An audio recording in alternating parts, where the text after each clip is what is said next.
Good evening. I'm Michael Mostyn, the Chief Executive Officer of B'nai B'rith Canada. I'd like to begin by thanking all of you for tuning in and participating in this important community town hall discussion. Over the course of the next hour, or maybe a little bit longer, our panel is going to try and take as many of your questions as possible. Everyone is welcome to submit a question by emailing ask@uofttownhall.ca. This is truly a community-wide event, and so it's important that individuals from all across our broad and diverse community are included in this forum and given a voice to engage in the discussion about how to address the important issue of the University of Toronto's failure to meaningfully address anti-Semitism on its campus. Tonight is your chance to have a seat at the table and share your perspective on the problem with the leaders and membership of many of the Greater Toronto Area's leading Jewish organizations and synagogues, as well as several of U of T's most active students and faculty members in fighting for the cause of change on their campus. I'd like to acknowledge the many organizations who are co-sponsoring tonight's event as community partners. There are too many organizations to thank by name during the event, but you can view the logos of all 34 participating groups below the video. I think I speak for everyone here when I offer a sincere thank you to every single group that has taken a stand and chosen to show solidarity with Jewish students, faculty, and staff at U of T who are in need of our support. I would also like to acknowledge the participation of many of the Greater Toronto Area's leading synagogues, including synagogues of all the major Jewish religious denominations. This is truly a night of historic unity, and one that our community will remember for years to come. A night in which we have all come together to agree that anti-Semitism must stop, and that our efforts to stop it must begin in our own backyard. The reason that we have all come together tonight is to listen to a story that has caused a lot of grief, but has largely gone untold. The University of Toronto is a leading Canadian institution with a world-renowned reputation for academic excellence. It is truly an outstanding first-rate university that has contributed so much to society and the betterment of humankind over the years through its scholarship and research. The Jewish community has proudly played its role in contributing to the success of U of T. But for years, anti-Semitism has been allowed to fester at the University of Toronto, creating a silent but unmistakable pattern of inaction, deflection, and dismissal of the concerns of Jewish students, faculty, and staff. No one should be forced to feel unsafe or unwelcome in the place where they study or work, yet, time and time again, the double standards applied to Jews have not been addressed or corrected. After years of standing alone and getting nowhere in their efforts for justice and change, the Jewish community at U of T needs the broader Jewish community to support them and to help tackle this problem once and for all. So let's get to know our panelists and hear directly from them about their experiences on campus. A reminder once again that if you have any questions for the panelists, please send them to ask@uofttownhall.ca, and we will try our best to get as many of them as possible in the second half of the discussion. And thank you to everyone who has already sent in your questions ahead of time. So let's get things going, and perhaps I can ask everybody just briefly if you could just introduce yourselves and let everybody know a little bit about each one of you. Thank you. I want to thank all of the staff of B'nai B'rith and everyone here for making this event happen. My name is Gabriella. I'm a student of U of T Scarborough. I am studying psychology, and I'm in my 4th year. My name is Stuart Kamenetsky. I'm a professor of psychology at the University of Toronto Mississauga and the director of the undergraduate program. Thank you all for joining us over here today. I've been a proud member of the University of Toronto community for 33 years. I joined in 1988 as an undergraduate student in psychology at Scarborough College. Hi, my name is Tyler. I'm in my last year at U of T Scarborough, double major in political science and history. Hi, my name is Chaim Cates. I'm a PhD student at the University of Toronto. I just want to thank everyone on the panel for being here today, as well as all the staff and attendees. I'm very impressive and thankful to have everyone here, but it's sad that we have to have such an event in the first place. I hope that I can be a representative of some of the many grad student experiences and the people I've had the privilege to work with throughout these years. And hi, I'm Howard Tenenbaum. I'm a professor at the Faculty of Dentistry as well as the Faculty of Medicine at the University of Toronto, and I'm dentist in chief at Mount Sinai Hospital. And I've been here also along with Stuart for many years as a student and now as a staff member, a proud staff member of our university. And we hope that together we can solve some problems with this great university today. Hi, my name is Naina. I am a second-year undergraduate student at the University of Toronto St. George campus. I'm doing a double major in political science and history. This year, I am a Stand With Us Canada Emerson Fellow, and I am also president of Students Supporting Israel at U of T. Hi, I'm Louis Florence. I have a huge respect and commitment to the University of Toronto. I've had most of my career here, partly at the St. George campus teaching mathematics and partly at the Mississauga campus teaching finance in the Department of Management. I have most of my education from the University of Toronto. I was married at the University of Toronto. My wife is a faculty at the University of Toronto. So you know, my commitment is huge. And I should say that I've also been active in the University of Toronto Faculty Association in recent years as treasurer and as a council member and serving on many committees. Thank you. Hi, I'm Yardena. I'm very thankful for the opportunity to discuss this. I know that it's been a long time coming, so thank you, B'nai B'rith, and everyone else who's arranged this event. I am a second year in neuroscience at UTSC, which is Scarborough campus, and I am one of the presidents of our Jewish Student Life Club, and I'm also an Emerson Fellow with Stand With Us. Well, thank you so much, everyone. And let's just jump right into it. I'm going to start with you, Stuart. There are people watching from all over the world here tonight. Can you tell us a little bit about what the University of Toronto is? What's its history? What's its structure? Why is U of T such an important institution in Canada? Thank you, Michael, and it is a pleasure. Indeed, Canadians need no introduction to Canada's leading university. The University of Toronto is a stellar university. In 2020, the Times Higher Education ranked it 18th in the world. It's a public university, and when the private universities are taken out of the ranking, it usually ranks among the top 10 universities in the world. It's Canada's largest university. We have about 93,000 students. We have over 14,000 faculty, 7,400 staff. It has the third largest academic library collection in North America. It offers degree programs in every conceivable academic and professional field. It's situated on 3 gorgeous campuses, which include the historic St. George downtown campus and 2 suburban campuses, Scarborough and Mississauga, east and west of the city. I should mention that in a few years, it's going to celebrate its 200th anniversary. And finally, it's a truly global university, attracting talented students from 159 countries around the world. It has over 600,000 alumni, many of whom assume major leadership roles all over the world. I just wanted to mention 2 famous people that have gone to the university that the broader worldwide community may be aware of. One is Alexander Graham Bell, the inventor of the telephone. Another is Norman Jewison, film director and producer of Fiddler on the Roof.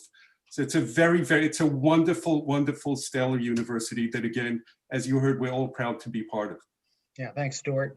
But Howard, why are we all here today? Why did we make this town hall? And how did the town hall actually come about? Well, interestingly, this started about 1.5 years ago when B'nai B'rith sent out an announcement, a community announcement indicating that the Graduate Students Union at the University of Toronto refused to support an initiative, I believe, by Hillel and other grad students for the provision of kosher food on campus. They provide other types of food, halal food, for example. And the rationale that the Graduate Students Union gave for this was remarkable. The rationale was that, well, if since we have a boycott, divestment, and sanctions committee, and we have endorsed boycott and divestment and sanctions against Israel, how could we possibly support the delivery of kosher food on campus, because people who are members of Hillel or people who might support the state of Israel, i.e. Jewish students, would then be given this service. And that goes against our policy as an official supporter of the boycott, divestment, and sanctions movement. That was absolutely astounding. But at the same time, it also laid bare for me, for the first time at least, their true objectives, which were generally hidden behind support of BDS. If you want to be charitable, you could say that it's an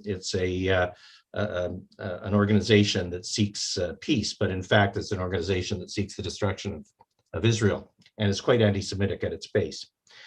Consequently, I was so upset about this that I approached several community organizations, including B'nai B'rith, several professors at the University of Toronto, and we put together a letter and sent it to Dr. Gertler, who is the president of the University of Toronto, asking him to not only intercede in the kosher food debacle, but also to begin to address what was clearly, in this case, blatant anti-Semitism. It was finally laid bare.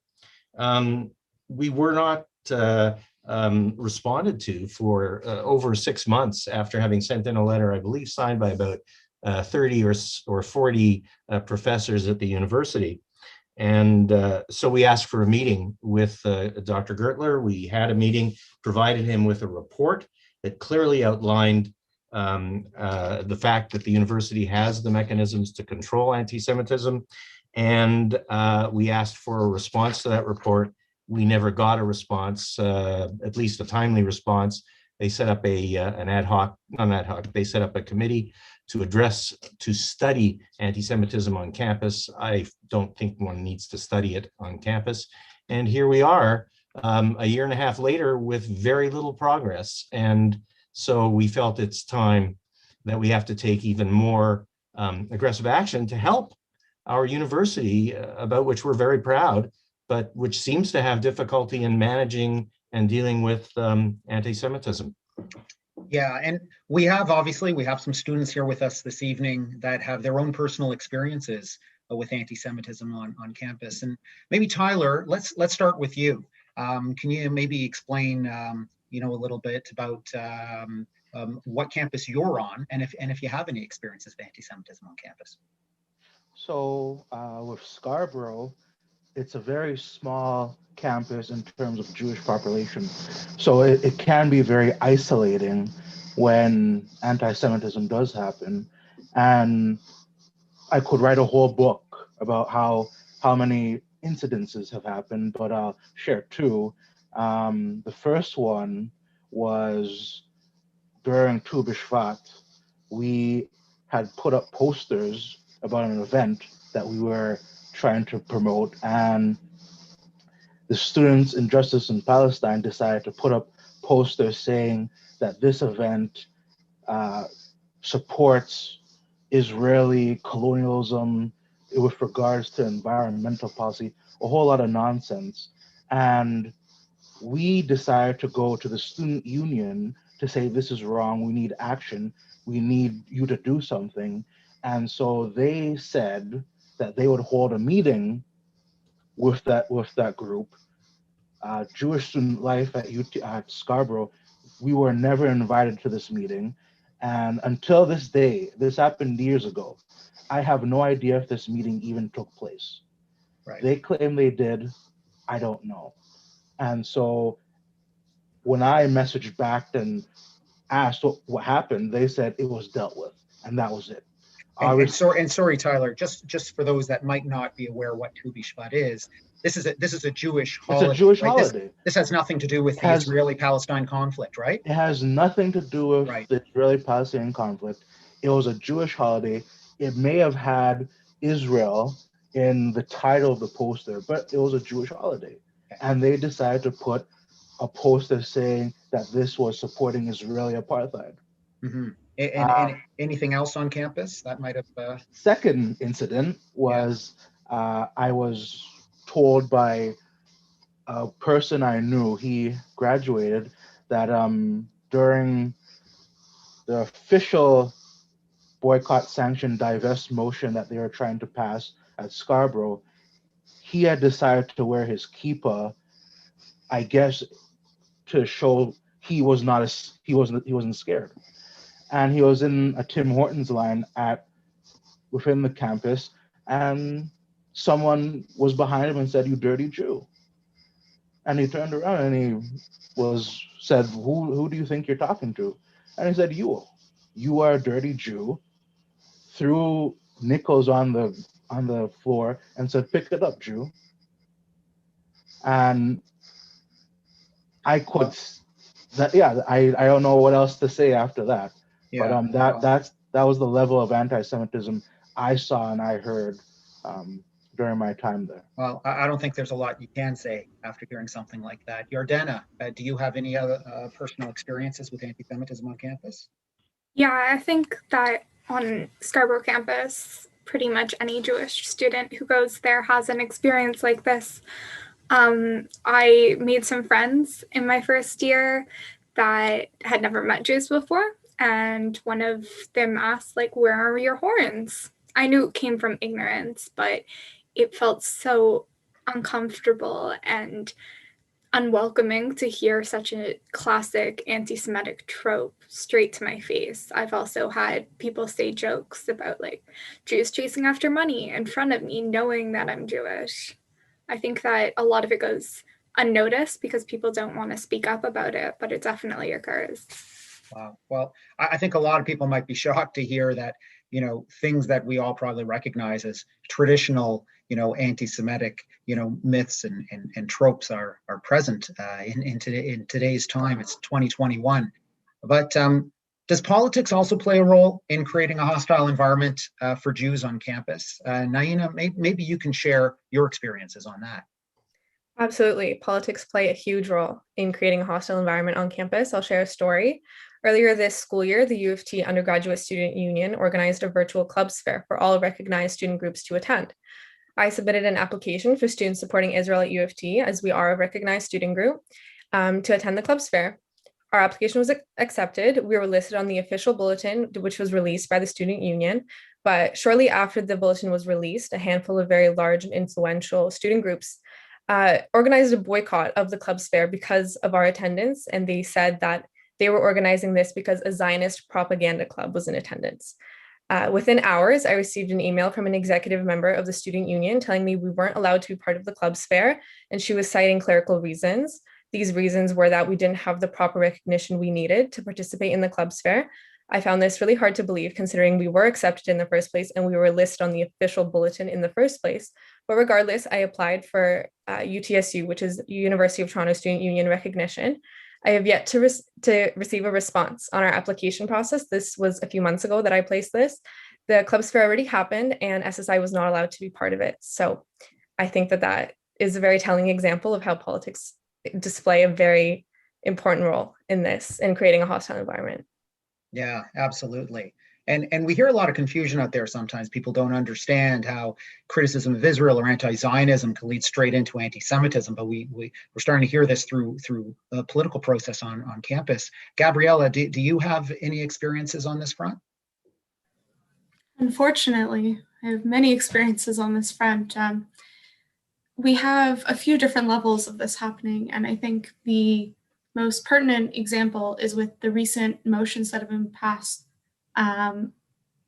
that basically state every executive member of our student union needs to support BDS, and that our student union will no longer support Jewish student clubs such as our club, Jewish Student Life, or Hillel, both apolitical groups. And any amendments that were brought up that tried to combat this motion were shot down, not just by the students, but by the chair, who was supposed to be neutral in leading this general meeting for the students. Unfortunately, we also have had individual members, such as our president of our student union, who have commented on the fact that Judaism is just a religion and that Zionism does not play a part in that, which when Zionism for a lot of Jewish people is an integral part of our identity, it shows a distinct a distinct, unwelcoming, as people have already stated, environment. Yeah, and there's actually been Canadian studies to show that more than 90% of Jews in Canada view Zionism as integral to their identity, to their personal identity. So we're hearing some double standards here. Chaim, you're a graduate student at the University of Toronto. Can you talk a little bit about your experience in the political space? Yeah, sure. Thank you very much, Mr. Mostyn. I'll touch a bit on what Professor Tannenbaum said, which is that the Kosher Forward campaign brought a lot of us together, but it was a symptom of an underlying condition. And I had the ability to work with the grad student who brought forward the Kosher Forward campaign. And we actually tried to work on an anti-Semitism report to get data from grad students about what this means to be a grad student at U of T. As part of the commitment from the Kosher Forward campaign, there was a commitment from the Graduate Student Union to do anti-Semitism training. They have completely delayed and ignored doing anti-Semitism training. So it seems like there's no interest to actually address the concerns there. And we're at a stage where this BDS committee exists. Now, to clarify for everyone, the BDS committee is something that as a grad student, I have to pay money towards. It exists within our union. It can send emails to all grad students to let them know about their events. Some of their events have included inviting a former Palestinian, an individual who has ties to a Palestinian terrorist organization. They have had an event about the academic boycott of Israel. These are not just events about trying to stop, to advocate for sanctions against companies. And it's very hard as a graduate student to deal with this. And we have tried. And I guess what it boils down to is it starts in the political realm and it drips down.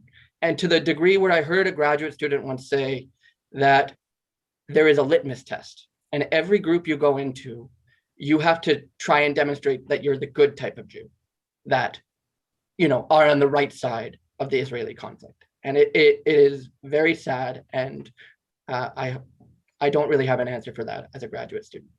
Yeah. And where have we heard that before about a litmus test? So Louis, you're a professor. You're an academic at the University of Toronto, but I think you have your own story about the interplay of politics and anti-Zionism and anti-Semitism. Can you share with us what your own story is? I think you're going to have to unmute yourself, though. So the first thing is I am not Delphine Florence. Delphine is my 6-year-old daughter. And I retired from the university in part to raise her and her younger sister, Philia. So just for that. My comments are going to relate to something called the IRA definition. It's a working definition of anti-Semitism that I think we will talk about a little bit more later on. But just for now, to make my story seem a little more make sense, I'm going to read just the 16-word high-level definition. Anti-Semitism is a certain perception of Jews, which may be expressed as hatred toward Jews. Rhetorical and physical manifestations of anti-Semitism are directed towards Jewish or non-Jewish individuals and or their property, towards Jewish community institutions and religious facilities. So that's the definition. Seems pretty innocuous. Anyway, so as I mentioned earlier, I was very active in the University of Toronto Faculty Association. It's called UTFA. I was the treasurer and a council member on many committees. And so I don't want to take a minute to explain what UTFA is. It's like a union. It represents the faculty and librarians, and it's a very activist organization. It takes an anti-racist stance, which is great. It has issued, for instance, many anti-Black racism statements. And then as well it should. And so I thought, and I would think that UTFA, we call it UTFA, should be a natural ally and a partner for us. But regarding anti-Semitism, it's basically MIA, it's missing in action. And let me illustrate with an example. So almost 4 months ago, a working group on anti-Semitism was launched or announced by the university. And I shared this news with the UTFA leadership. and actually got a positive response indicating, a willingness to, what can we do? We have to think about how we can support this initiative. A couple of months later, having heard basically nothing and looking for some kind of action, I made the suggestion to UTFA that it maybe would consider recommending to either to the working group or to the university itself that it adopt this IHRA definition. And what followed was a huge controversy, a big mess. An internal meeting was scheduled to discuss my suggestion, where something like 20 anti-IHRA faculty, some of them Jewish, were apparently recruited as guests to speak out loudly and forcefully against the IHRA, against anyone adopting the IHRA definition, and basically to sabotage my suggestion. My attempt to speak out in my own voice and writing was censored. My suggestion was twisted to mean something different than what I had intended. And I note that there are hundreds of Jewish faculty at the University of Toronto who had no knowledge of this meeting, had no opportunity to participate, to express their support for the IHRA definition. And I know there are many who do. As I mentioned, I have other examples that are almost identical. The details are different, but the theme is almost exactly the same. And so for me, sadly, it's just clear that the Faculty Association, which should be an ally, will not act to support the Jewish community, faculty, students, administrative staff, and so on within the larger U of T community. Yeah, wow. Well, thank you for sharing that. And it is difficult to hear. A lot of these stories, I think, are difficult for a lot of us to hear. We're going to be going into an open discussion period in just a second. I just have one more question, maybe that I'll put over to you, Howard, just before we get there. And for those of you who haven't set up your questions, of course, you can send them to ask@uofttownhall.ca, and then they're going to continue to be fed in. But we heard an open discussion. We heard here about the kosher food incident. And we've been discussing some outright anti-Semitism that I think everybody recognizes as an anti-Semitism, but also sometimes the crossing over from Zionism, anti-Zionism, and anti-Israel activity into outright anti-Semitism, which is something that a lot of Jews understand, but the broader community sometimes doesn't understand. And I'm wondering just, Howard, because you said that this was one of the impetuses for the professors to get engaged, and maybe Chaim, maybe if you can just jump in right after Howard to explain your own perspective, from a grad student standpoint, in terms of that, the crossing of the anti-Zionism, anti-Semitism, maybe with the kosher food example as an example. Yeah, this really provided a unique opportunity for us to see through the thinly veiled anti-Semitic precepts of the boycott, divestment, and sanctions campaign. I mean, even the creator of the movement, Arwan Barghouti, has said very clearly that he would like to see Israel disappear, and yet he trained at one of Israel's universities. So it's remarkable. And very often supporters of the BDS campaign say, well, we just oppose certain Israeli policies, and that's really our raison d'etre. And if that was all it was, I suppose it wouldn't be so terrible. But in fact, BDS has been used as a tool, and in fact, there has been created a nexus between BDS and overt anti-Semitism, so that people who support the BDS movement have used that movement to move directly into the field, if you will, of anti-Semitism. And this was, of course, demonstrated by the kosher food debacle, but it's been demonstrated many times before when BDS type events occur on campus and Jewish students are threatened physically, or at the very least threatened verbally. This is just pure anti-Semitism. So BDS is being used as a tool of anti-Semitism and of anti-Semites, regardless of what they may claim. And that's the practicality of it. Right. Chaim, what do you have to say?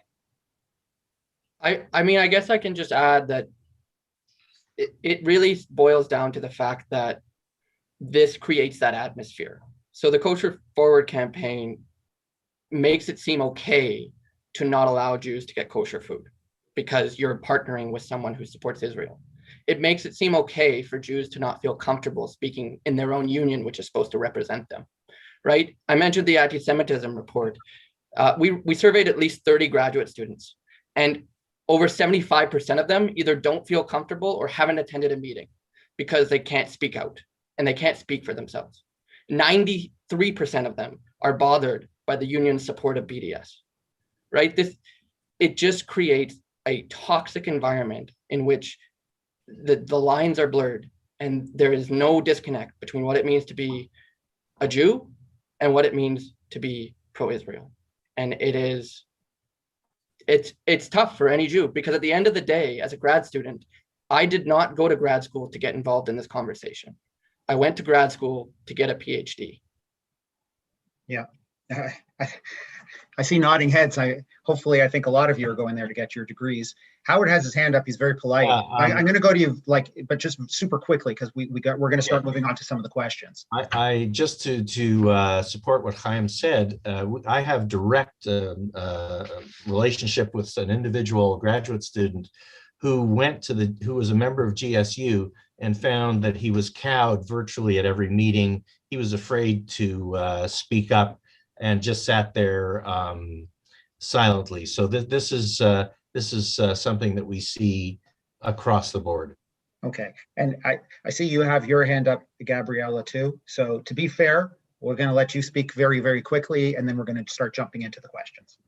Thank you. It's very brief. As an example, not just graduate students feel cowed at these meetings. With these motions, we have a very small Jewish population. We try to get proxy votes, to support our stance. And there are students who would support the stance. However, they do not want their name put as standing against BDS because they don't want to be associated with any of this. They're scared of it. Right. Well, makes sense. Especially if we're hearing words like toxic environment on campus. So there's been a few questions coming in now, guys, and this is going to be open. So just like the example beforehand, put your hand up virtually or otherwise if you'd like to jump in, and I'll try and get to as many of you as possible. But there's some questions here about recourse. What's been tried before? We're hearing all sorts of different problems on campus, and obviously things haven't worked. Do we know why they haven't worked? Has anything been done? What should be done on campus? Like, are there policies? Most universities, I would expect, have policies to deal with issues like this. So we see a few hands up. Let's go, Stuart, Professor Kamensky. Let's start with you, and then I'll. Thank you, Michael. So I have a few things to say. Sure. As in a report that we submitted, that B'nai B'rith submitted to the University of Toronto administration, we detailed all of the policies, or many of the policies, that the University of Toronto actually has to deal with these problems. And we showed that in really every case that we brought up concerning anti-Semitism, the University of Toronto has not implemented the policies that it has. The policies that it has, of course, were not just randomly invented. These are based upon provincial and federal law. I'd like to mention 3 of these policies. The first pertains to students, the second pertains to faculty, and the third pertains to all employees. And you won't be surprised that the university has these policies.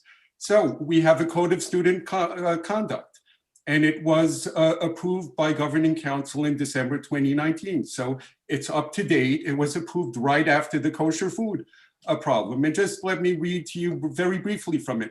No person shall engage in a course of vexatious conduct that is directed at one or more specific individuals, and that is based on the race, ancestry, place of origin, color, ethnic origin, citizenship, sex, sexual orientation, gender identity, gender expression, age, marital status, family status, or disability. I think that almost everything we've heard now from the students is contrary to how students are expected to behave at the University of Toronto according to its own policy. The second policy I'd like to mention, every division, we're a large decentralized university.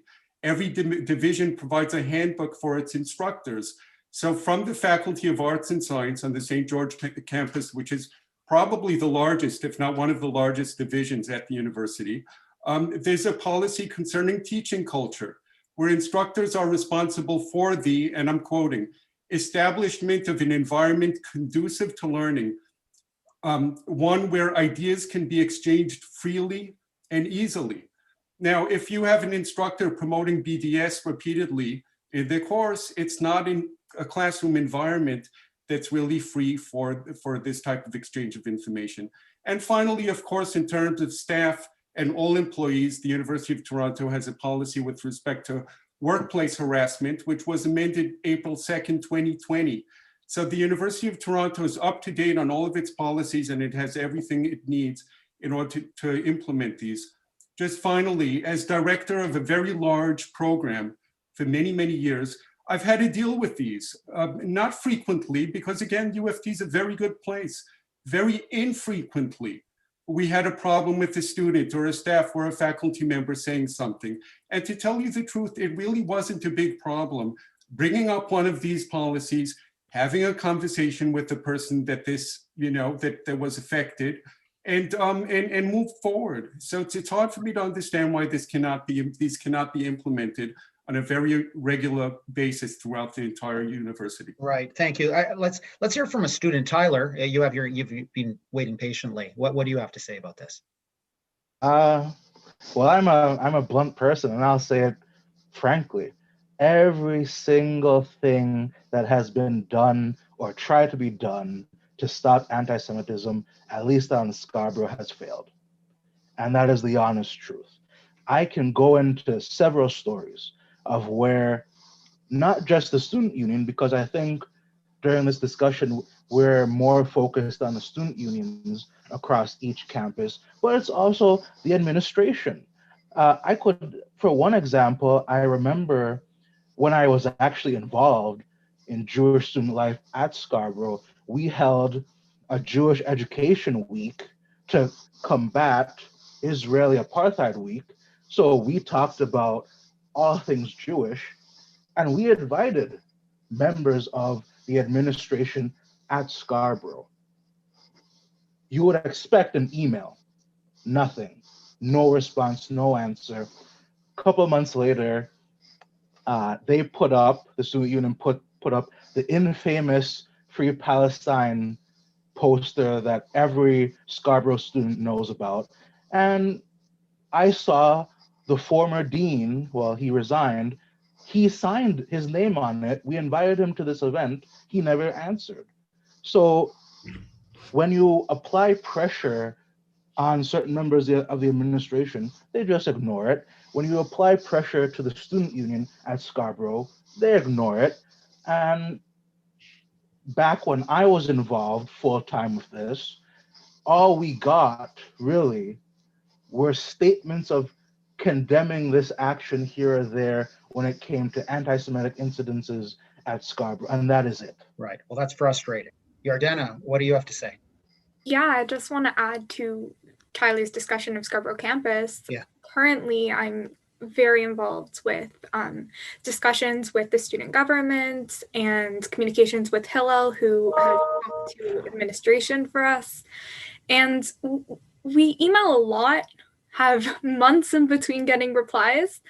And when we do have meetings with them, they promise to do things. They did commit to anti-Semitism training, but that took way longer than it needed to. And they haven't actually done any anti-Semitism training, as well as community consultations about the next BDS motion that is going to be brought up. So we really see performative action on the part of the administration and the student government on our campus. And I think that being a minority, such a small group, makes it extremely difficult to get anywhere on our campus, because their go-to is that the members of the student union have decided to pass these motions, and we don't have enough people to prove that the student government that the student body does not want these motions to be passed. Right. Chaim, is that your experience as well?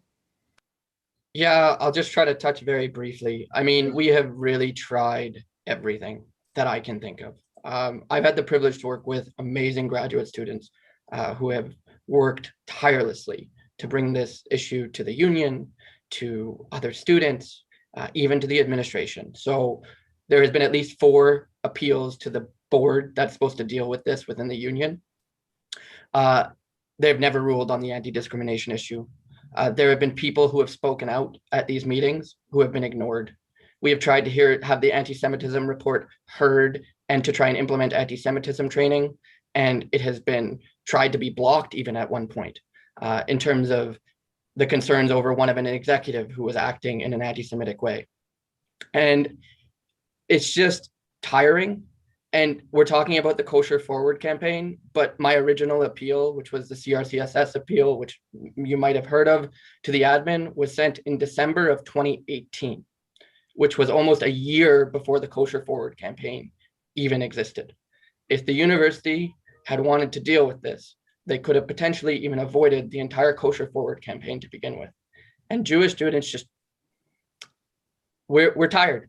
We're tired of not being listened to. Yeah, well, who wouldn't be? But Dr. Tannenbaum, Howard, you're the last man standing with your hand up. So Right, I'll lower my hand now, but Thank you. let me just say that I've been following some of the comments in the chat, and I think they need to be addressed. First of all, let me state that we need to ask ourselves why we are allowing our children and grandchildren to face on their own this constant attack of anti-Semitism without supporting them from our end. These students are here to learn. They're here to study and to get their PhDs in history and political science and neurophysiology, and yet they have to spend all this time fighting against anti-Semitism. Name me one other group of real students that actually spend time at the university who need to do this to legitimize their participation in university events. The other, I noticed a comment also that we've obviously selected our students who are members of the Jewish Studies group, and nothing could be further from the truth. And even if it was true, that really is irrelevant. But in fact, we have students here who are from political science, the sciences, neurophysiology,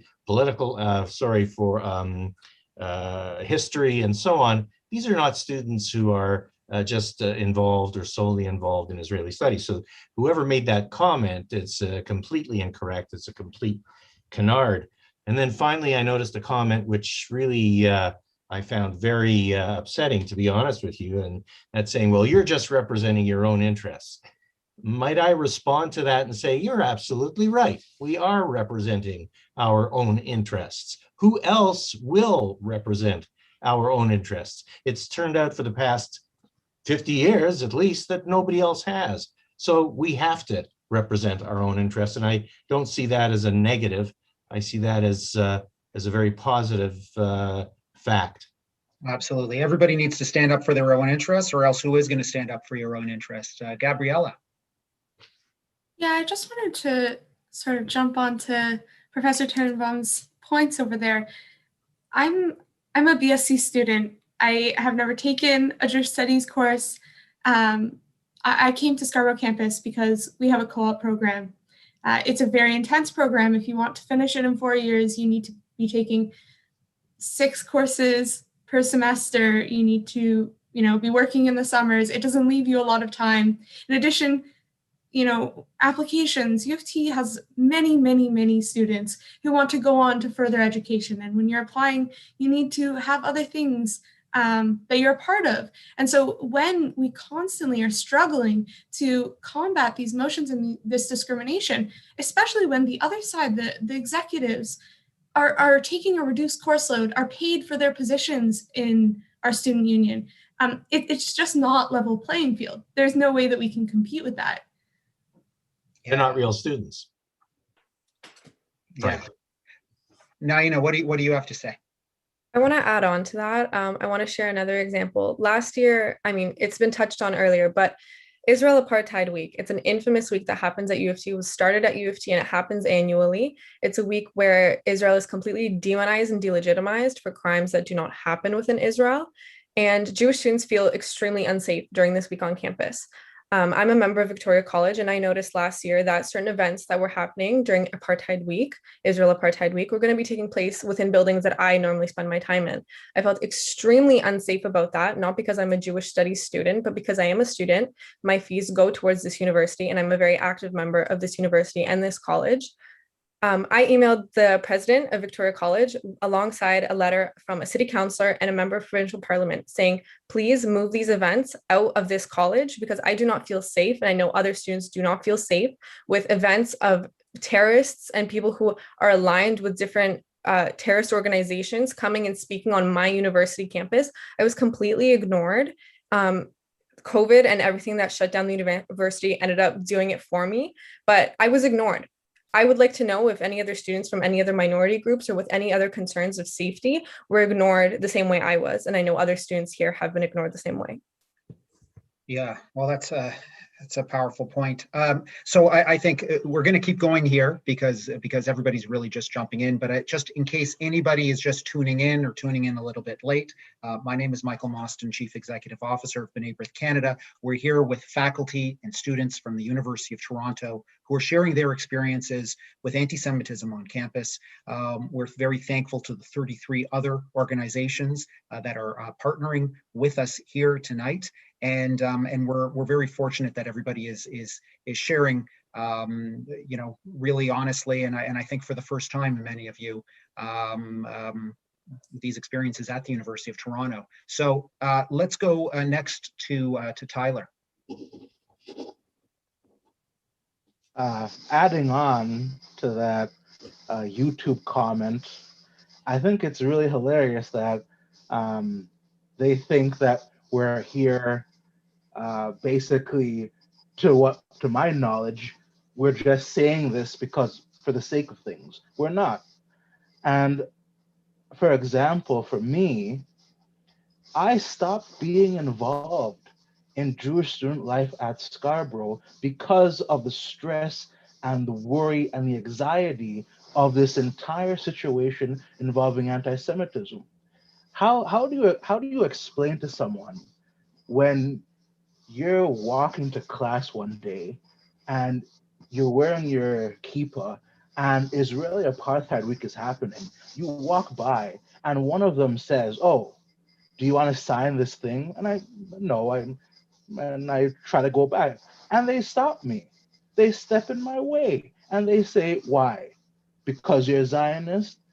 And how would you know I'm a Zionist? I didn't say anything. Well, you're wearing your kippah, aren't you? So when I hear comments or hear them from Professor Tannenbaum reading that YouTube feed, this is why we're here. And if I went and reported this to the school administration at Scarborough, do you really think they would act and say, "Oh, this is horrible, we need to do something"? No. And like, we had a director of equity and diversity at Scarborough, and I could tell you, well, the first story is she had this weird thing where she loved Judaism, but at the end of the day, she did not want to act to protect Jewish students at Scarborough. I don't know how many times I went to her and I complained and I filed complaints and said, "Oh, a Jewish student was chased out of a room and was harassed at a pro-Palestinian event." And before she did anything, because she has steps, the university has steps, they could have suspended that campus group. Instead of taking action, she decided to say, "I want to get you as JSL, Jewish Student Life, and the Palestinian group together in a room so you can discuss and mend out your situations." How do you mend out situations of anti-Semitism? Yeah. Like, they don't understand that. No, a lot of people don't. We're going to jump to the next question in just a moment. We are going to get to Gabriella and Chaim. And I just want to let all of our viewers know, though, to please stay tuned, because following this Q&A, we are going to be having a call to action for U of T, and it's important that each and every one of us follows through with this call of action, following through with what we're hearing from all of the students and the professors here today. So Chaim, let's go to you first. We're going to go to Gabrielle, and then we're going to jump to the next question. Yeah, I'll try to be very quick. I think just to touch on the last comment that a lot of people already have, I did my undergrad at U of T, and I worked as a residence advisor for 2 years. And we were trained and taught that when someone comes to you with a problem or a concern or a complaint, that is their lived experience. And that is something that they have concern about. And even if you don't appreciate it, even if you don't understand it, you have to be able to understand that it is their concern. And I do not ever understand why when a Jewish student comes and says, this is my concern, it's considered as if, well, there has to be an ulterior motive. And that's why when I presented today, I've been very clear. I've worked with other Jewish groups. I've tried to talk to grad students. We did a survey. There's data on this. This is not just my opinion, and I am definitely not in Jewish studies. So I think you need to take our concerns seriously, because putting ourselves up on this Zoom call is definitely not an easy thing to do. So thank you very much. Yeah, thanks, Chaim. Gabriella? Yeah, just to, I think maybe summarize a little bit, also add a slightly different perspective. So I'm sure most of the people listening were aware of the Pittsburgh massacre. And so there were a lot of vigils held on different campuses, and we wanted to be involved. We had a vigil, and in the organization, with all the violence going on, we decided that it would be beneficial for our club to get our campus security just on call, let them know that it's happening in case anything were to happen. And even the fact that we felt uncomfortable enough to ask security to be at the ready is an unfortunate state of events. But the response from campus security was very positive, and they came out in numbers and were there to attend the event, not just to protect us. And that was positive. That was following the policies that the campus has. And at the same event, our club was displaced. We had booked a room for after the outside portion of the vigil to discuss and share experiences. And I had checked just before the event with our student union to make sure that, the booking was all correct, that there would be no problems. And then afterwards, in the middle of our event, when we're moving from outdoors to indoors, the student union had to then tell us that, oh, sorry, there's a double booking and you no longer have a room for this event. This is not an okay procedure. If there's a double booking, then when you check it, you should be informed. And I just wanted to share this to contrast the two different responses. There are policies, there are things and ways for students to be protected, but we just need to ensure that they're being followed. Yeah, seems to be a real recurring theme that we're hearing from everybody. Another question, okay, and if somebody could just answer this maybe briefly. Somebody asks, should legal action be pursued against the university? Anybody want to take that one? Stuart? A couple of things. First of all, if I may, it kind of sounds like we're advocating for our own rights over here. But again, from my perspective, all we want is that Jewish students at the University of Toronto will be treated the same as any other student. This is a large pluralistic public university. As I said, we have people here from 159 countries. They just want to come here. The young people, they want to come here to study, and they don't want to it's hard getting a degree from the University of Toronto. It's really, really hard. And they don't want to be bogged down by all of these, extra things. And that's all we're asking for. I've in my career advocated for the rights of people with disabilities, students with disabilities. I've advocated for Muslim students so that they wouldn't need to bring a letter from their imam on Friday when they missed the test, okay? All students at the University of Toronto need to be treated equally and should not have to enter these types of battles. In terms of legal action, Michael, I really hope that it never comes to that. As you said before, the University of Toronto has benefited very much from the Jewish community and vice versa. And really all we're asking for is implementation of policies that the university has. The reality is that when we look at the broader picture, whether we look at the University of Toronto or any large public organization, individual members of these organizations that feel that their rights have been violated often took legal action against that organization.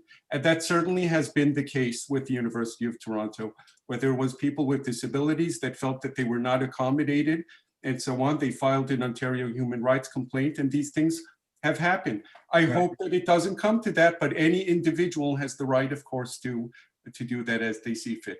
Well, you're right. And then everything is always step by step. And, litigation is usually the last recourse. A question's come in, why isn't the problem of anti-Semitism at U of T better known in the public? And I guess many people in the audience watching tonight have probably heard incidents, probably big incidents at some other universities. So does anybody want to answer why this hasn't come up till today? Yardena, let's start with you.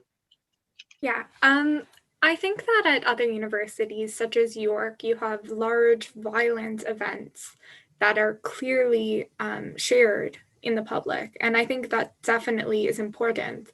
And at U of T, you get maybe less public microaggressions and clearly anti-Semitic actions that people don't want to bring forward. I know myself, I have been a victim of clear anti-Semitism, asking where my horns are.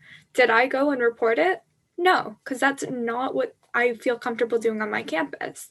And if you follow the proper procedure, the people who are supposed to be doing things are not doing it.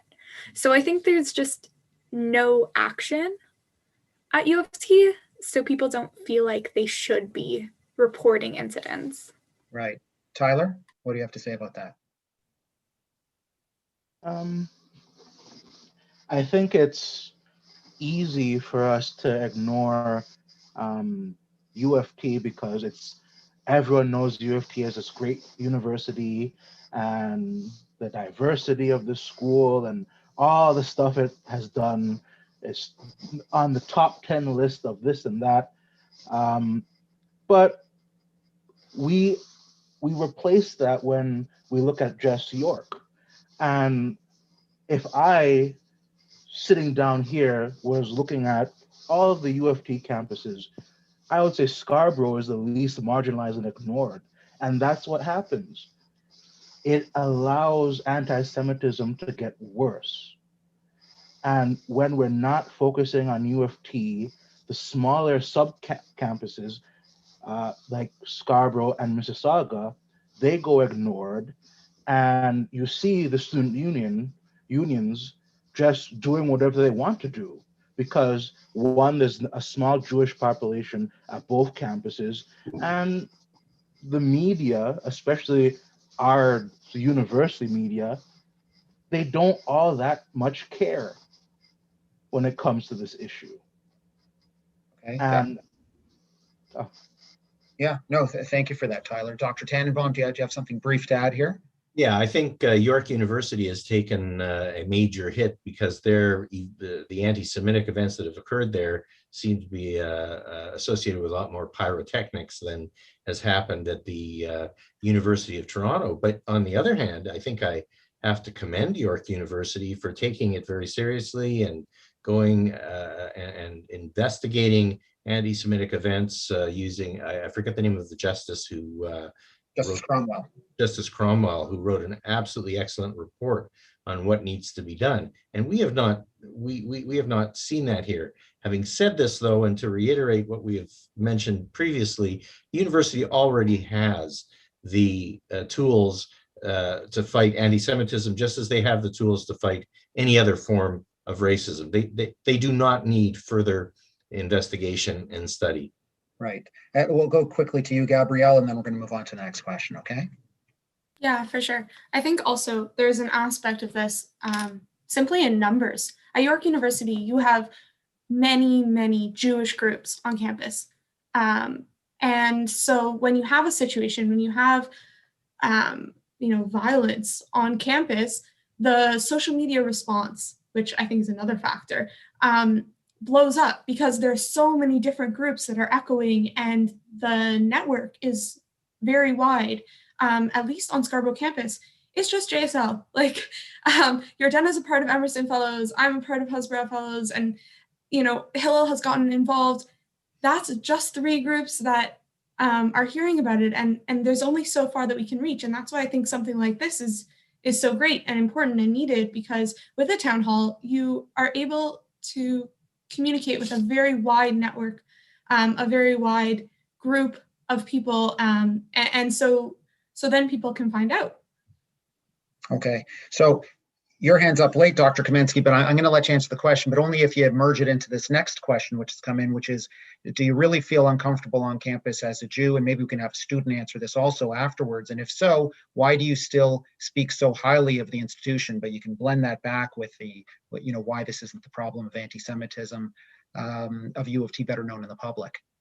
Okay, thank you. I want to just provide a little bit of the Mississauga perspective, which is quite similar in some senses to the Scarborough perspective, because it's another suburban campus, though we haven't had major incidences and resolutions like Scarborough has had, and I'm very thankful for that. But at the same time, we have very few Jewish students.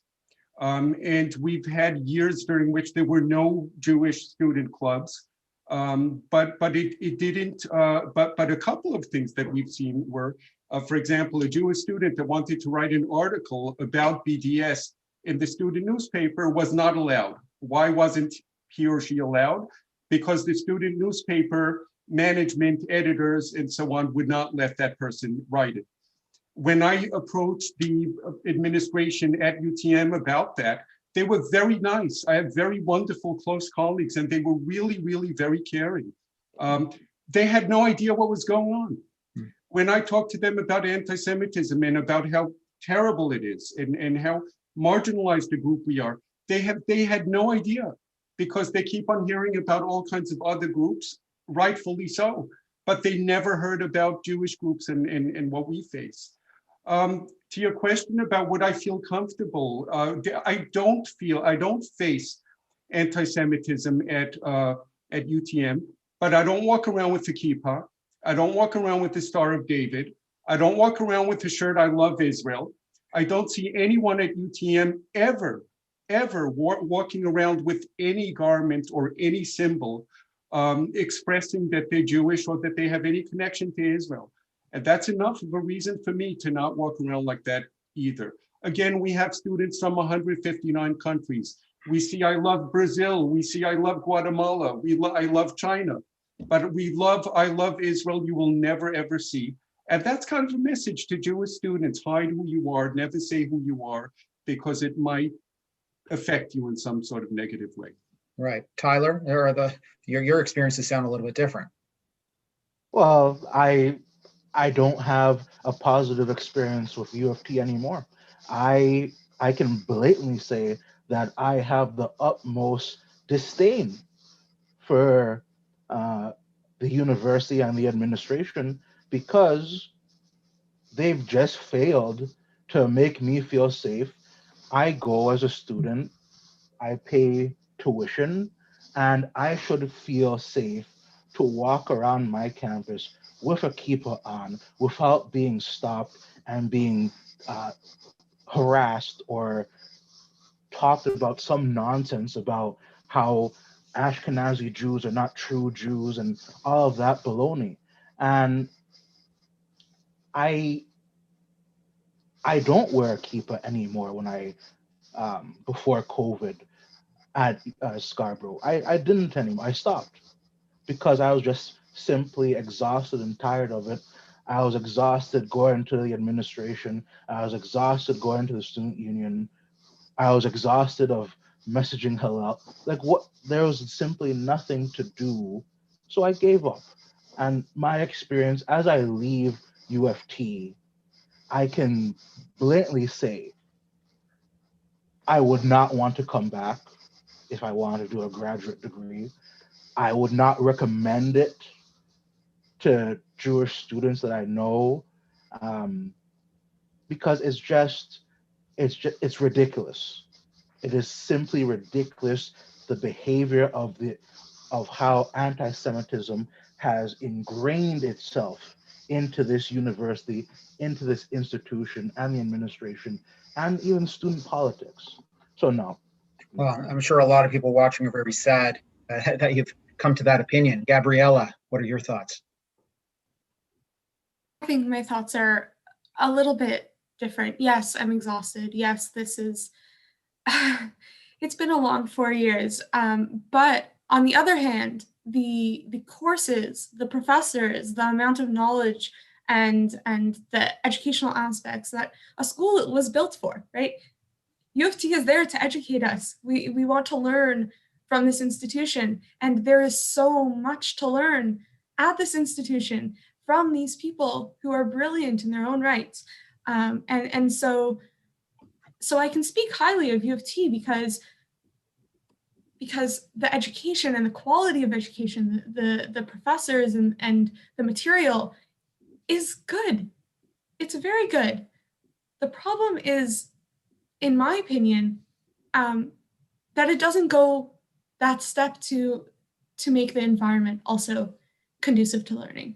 That, it's unfortunate when we're at home with COVID because we're not able to be on campus, but it's also been relatively comfortable in some ways because I'm not walking past Palestinian flags all over the place all the time, and no Israeli flags because the executive members get extreme backlash when they try to support us. I don't have to walk by that every day. And so when you contrast that, and when you end up walking around your own home and feel comfortable and still get the education, you can have this disgruntlement and upset at parts of the university and still feel pride in the institution. Right. Okay, so we're going to go to Chaim next from a grad student perspective. Then Dr. Tannenbaum will go to you for quickly from a professor's perspective, and then we're going to jump to the next question from there. Okay, guys. So Chaim. Yeah. So I think there's two quick things I want to touch on. One is when I was a residence advisor, I used to go by a nickname CJ, and I used to hide my Israeli flag. And the reason I did that was because I didn't want students to not feel comfortable coming to talk to me because of my opinion on Israel. I think that is telling in its own right. It's an unfortunate situation. I want students to be able to talk to me about their problems, and I have to hide who I am for that to be allowed.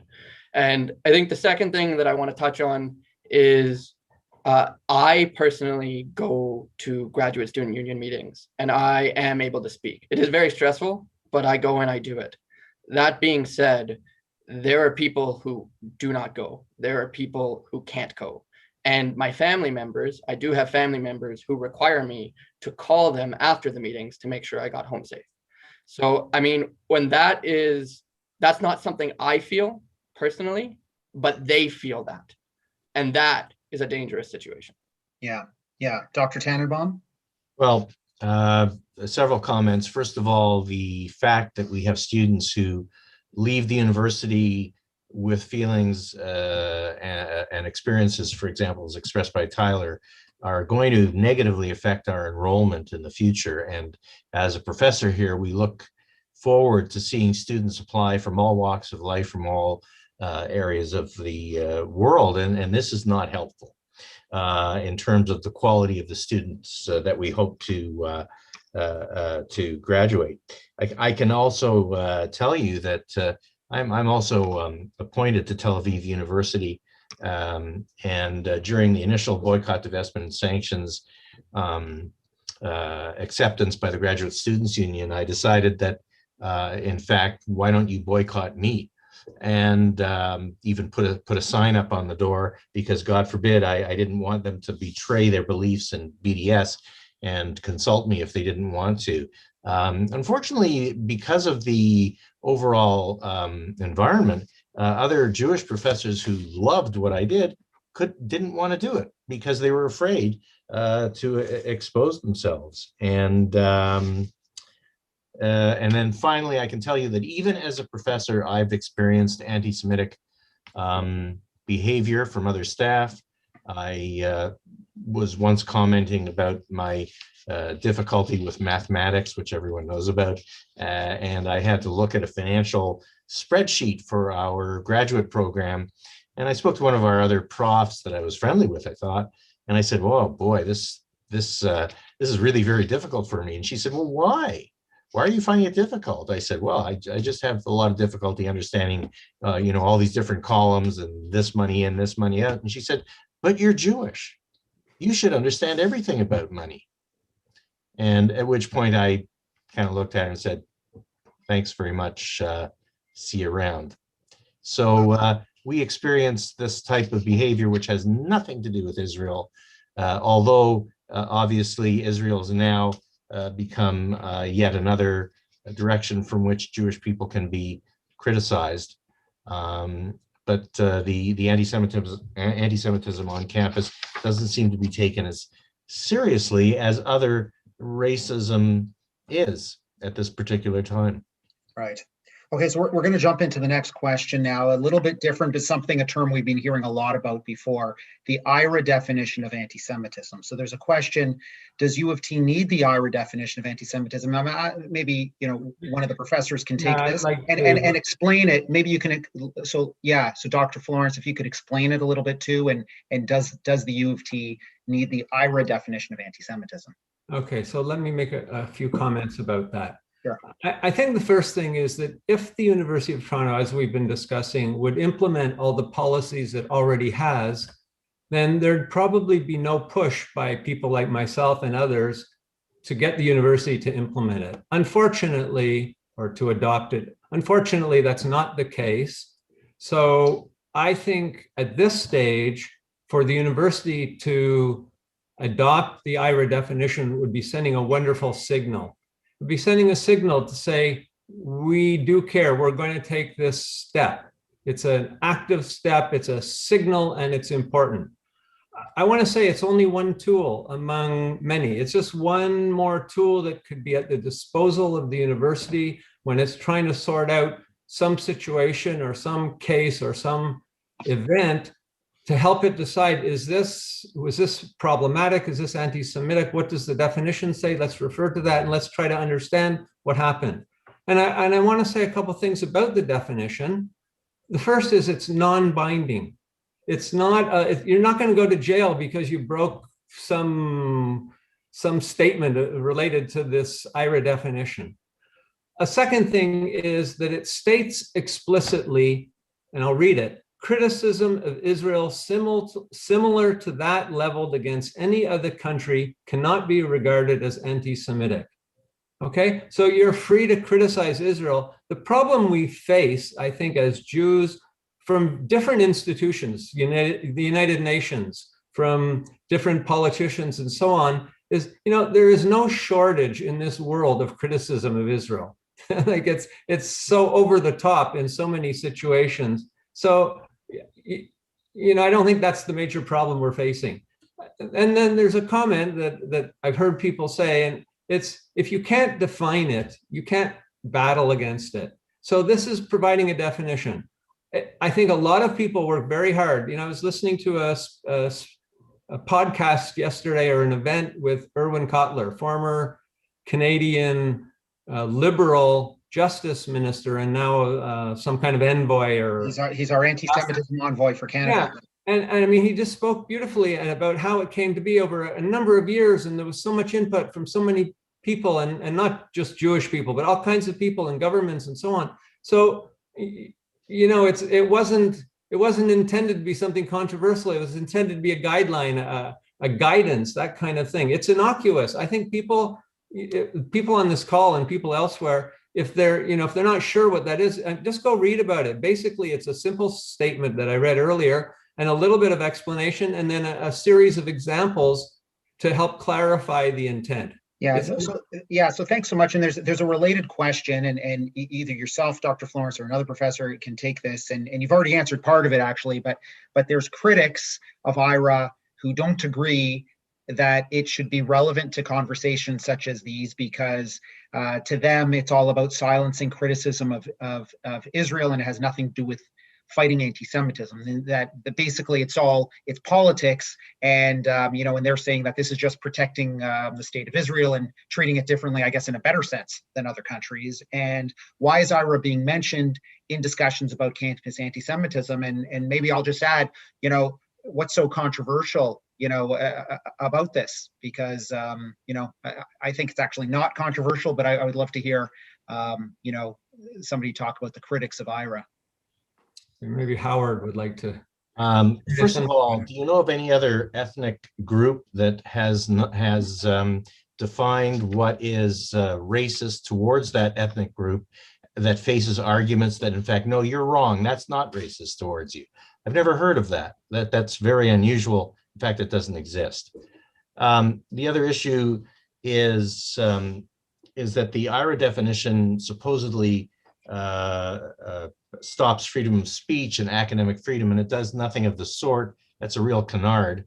But IHRA has identified issues with regard to Israel that translate directly into anti-Semitic actions. And I can quote one example, which I find particularly egregious, not at the university, but at a concert in Spain, where a Jewish American performer was asked by the organizing committee to declare his support of BDS and to also to condemn any actions carried out by Israel.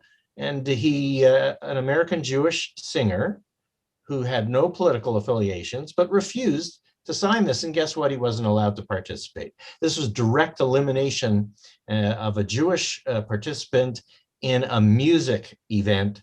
And had they understood what IHRA really meant, this is something that could be challenged and challenged fairly. So people who suggest that IHRA is some attempt to quash freedom of speech are being really either dishonest or do not understand what IHRA actually stands for. Okay, so we're going to, just so everybody knows, we're a little bit over time already, but I think it's been very, very interesting and very important for everybody to hear this. Gabrielle, I'm going to give you 30 seconds to answer that question. And then I think we only have time for one last question, which actually we've been saving for the end here, because I think it's going to directly lead into a call for action for the community to come out and support all of you and what you've been facing with anti-Semitism at the University of Toronto. So Gabriella, very briefly, please. Okay, thank you. I think the point that I want to bring up is really just that IHRA prevents a lot of the adoption of IHRA would prevent a lot of the circumstances and situations that we talked about today. Whether it's the kosher food being stopped because of its supposed support of Zionist and other organizations on campus, or whether it's the BDS motion on Scarborough campus that's saying, all executive members need to support BDS. IHRA actually allows freedom of speech. It allows people to represent themselves, and it works to eliminate the double standard that has been presented time and time again. Great. Stuart, you're looking to make me break my rule. I just want to, again, broaden and contextualize this whole thing. No University of Toronto student is ever responsible for the actions of any government, period. Right. Okay? So a Jewish student at the University of Toronto, whether they like Israel, don't like Israel, like Canada, don't like Canada, they are not responsible for the actions of their government. And it's too bad that we need something like IHRA in order to emphasize that, in order to prevent Jewish students from being responsible for the actions of the Israeli government. Yeah, no, that's a good point. Thank you. Okay, so there's a last question, and really appreciate everything, but we'll thank everybody right after this. I think for obvious reasons, you'll see we actually saved this question for last that had come in. What can concerned individuals do to help fix this situation? Who would like to take that one? Chaim. So I think what we've seen here today or tonight is representatives from across all U of T campuses, faculty, undergraduate students, graduate students. We are all facing very different issues, but they all stem from the same issue. And I think we are all very thankful for this event being put together. We're incredibly thankful that there were this many supporters and sponsors on the event. We've all had the opportunity to work with different Jewish groups to try and address this situation. Having an appeal sit with the university for almost 3 years now, or 2.5 years, give or take, it seems like the only thing that works right now is pressure. And it shouldn't be. It shouldn't be the case that when Jewish students raise their voice and say, hey, we have an issue, or hey, we have a concern, or hey, we have a report for you, that we're not heard. But that does seem to be what's happening. And so if I were to ask the people attending this meeting, or the Jewish groups, or whatever, into the space that is the internet, it is that we're asking for the university to enforce its own bylaws and policies. We're asking for the university to let us feel like we can attend it, that we can be safe, and that we can be ourselves and have our own speech. And I think the other thing that we're looking for, and it's been mentioned, is the IHRA definition. It provides us something that we can try to explain to people and use to say, hey, here's a definition. This is anti-Semitic, although you might not think so. And although you might not think it because I've expressed it, a large part of the Jewish community accepts this, our university accepts it, and what you're doing is making me feel isolated, unsafe, and unwanted. So if I could ask the community to send messages, to ask the university to enforce their own policies, and to consider accepting the IHRA definition, those would be your call to actions, because I'm still waiting for a decision to see if they're discriminating against me and forcing me to pay fees into BDS. Yeah, Thank you very much. Thank you.